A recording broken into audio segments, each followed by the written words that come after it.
As 23 comes to a close, only a few days left, 24 is about here. And I would encourage you to think about how 2023 went and what changes. One of the subjects that comes up a lot is mentoring. Why you need a mentor. That's a good question. First, think about professional athletes. Do you know any team, do you know any athlete who does not have a coach? Hard to figure. Maybe there's one or two out there, but I don't know who they are. There's a reason for that. They see things that you may not see. They've had experiences that you may not have had, and you can learn by those experiences. So a couple of things I wanted to point out. Find a mentor. If it's me, okay. Somebody else, okay. Just be sure that they are more successful than where you are today, and they have experience in the things that you want to learn, certainly. Recently I took up playing pool again as a part-time weekend hobby after 32 years, I think it was. And so it'd been a long time since I found someone who was an excellent pool player. Am I going to learn things from him that I'm not going to stumble on myself? Yes, I am. And the same is true for this. My most successful mentee, and I have worked together since 2019. And not too long ago, I sent him an email that said it was great for me to see the success and how his life was changing and getting better and better. And he wrote to me back and said, "Thank you. Wouldn't be like that without you and your support, and I mean it."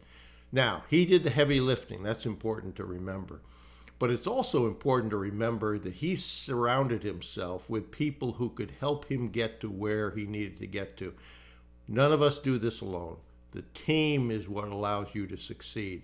Or, which lack of a team lets you stumble along, not make the progress that you need to make because you don't have the experience, you don't have the bandwidth, whatever it is.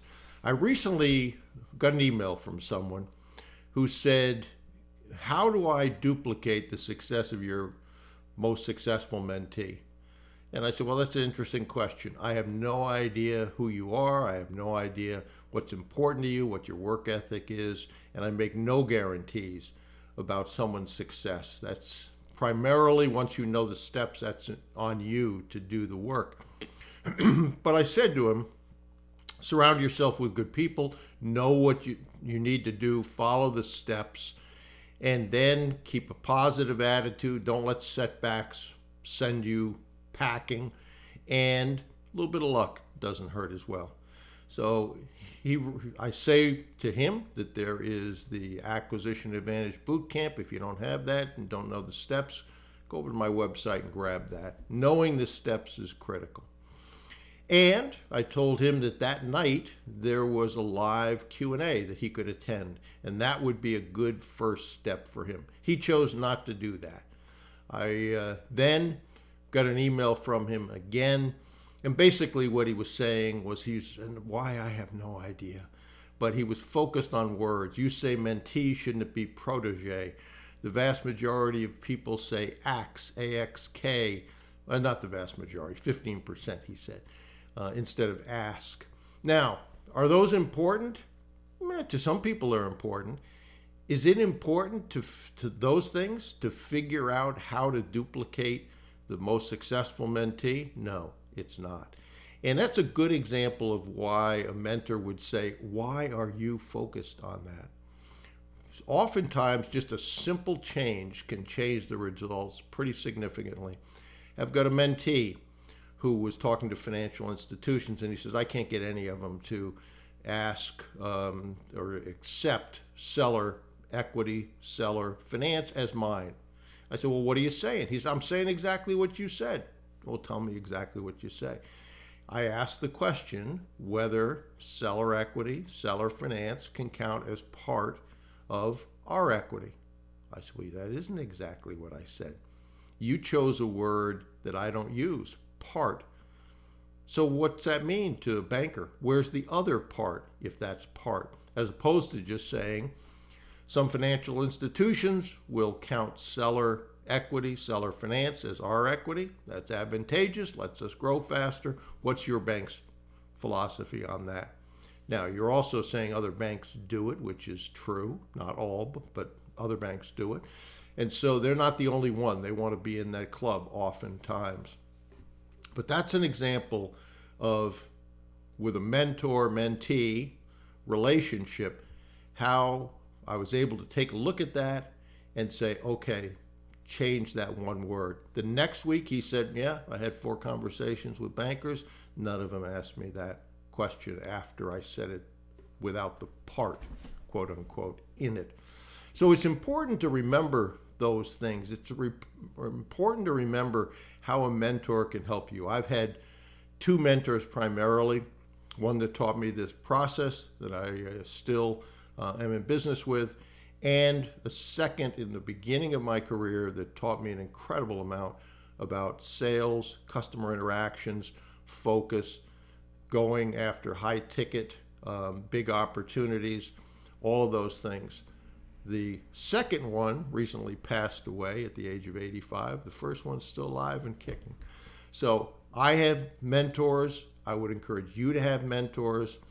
One of the things that I've noticed of late is within the last 3 months, the last 2 deals that were done by people in the VIP mastermind. And you'll see basically what they've said about how that helped them, how it kept them focused, what they learned, etc., etc. So you might want to think about that. There are openings in the VIP mastermind as of the first of the year and in group coaching. So if you're interested in that, go over to brucewhipple.com and take a look. But I hope that helps solidify for you why you need a mentor, whether it's me, whether it's somebody else.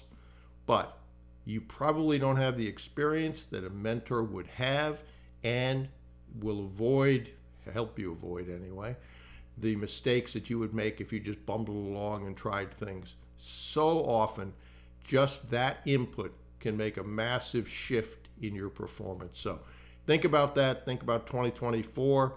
If you want to understand how to start a conversation, just go over to brucewhipple.com and grab the free course.